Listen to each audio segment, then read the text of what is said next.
Hey, welcome back. This is the fifth segment of Making Sense for 7 Minutes, a summer-long series, Monday through Friday, where we are surveying our historical narrative by looking at the recording of it in the Bible.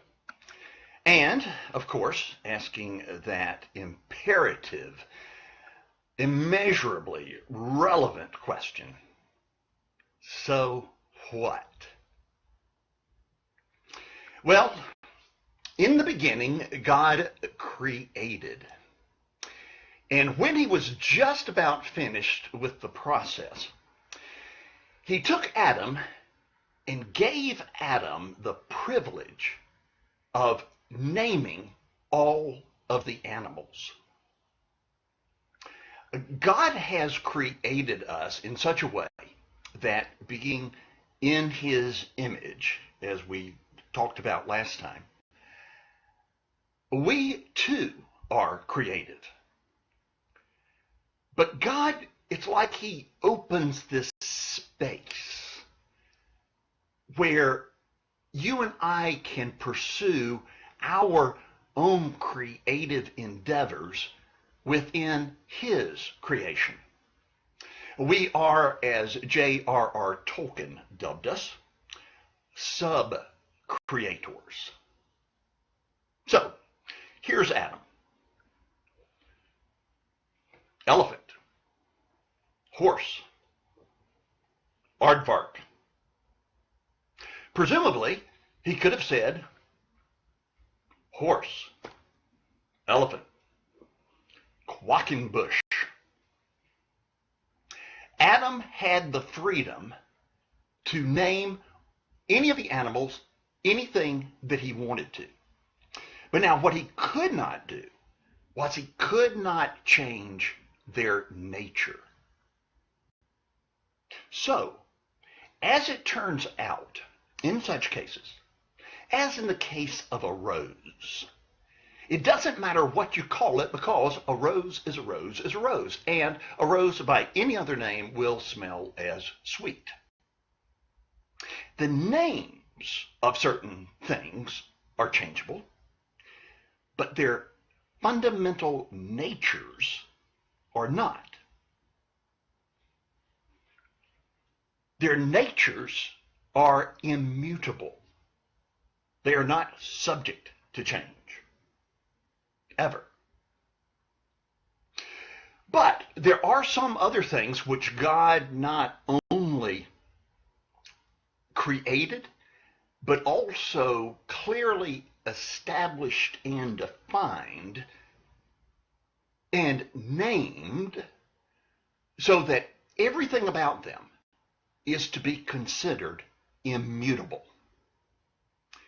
These are not the result of social constructs. These are so woven into the very fabric of the universe that we have not the power, nor should we presume to have the power or the authority to change or redefine those things which God has thus established.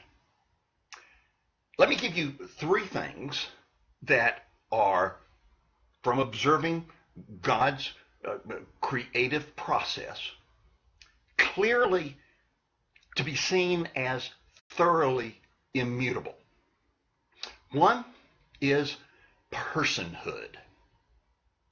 There are humans and there are non-humans.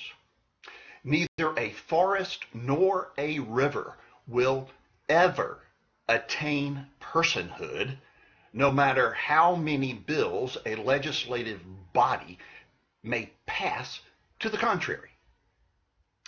And a PhD grad student at the University of Arizona, even though he wrote a paper which was accepted by a peer review, explaining how he was once a male and then later identified as a female, but now understands himself, herself, as a hippopotamus.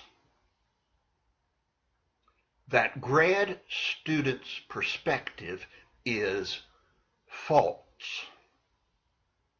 There's no such thing as transspecies. There's the term, there's the concept, but not the reality.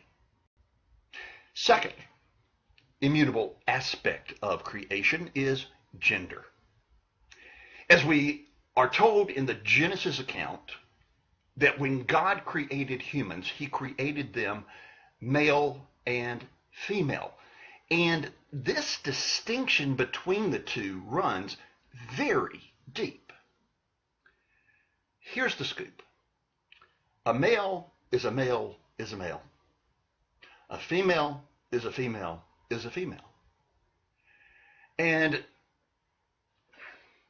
no amount of creative artistic reconstruction is going to ever change the unchangeable makeup of one's DNA. There's no such thing as transsexual. There's the term, there's the concept, but there's not the reality. My final, thoroughly immutable item, marriage. Marriage was not and is not a social construct. It was created, established, and defined by God. Its immutable components are one man, one woman who cleave to each other and become one flesh. So, there is no such thing as an open marriage. The very notion is an oxymoron. There's the term, there's the concept, but not the reality. And there's the key word at the center of what I'm talking about, reality. And our challenge is to do the best that we can to discern what is really real, and then do our best to live according to reality so that we might live life as we were created to live it. I'm over time. I've got to go.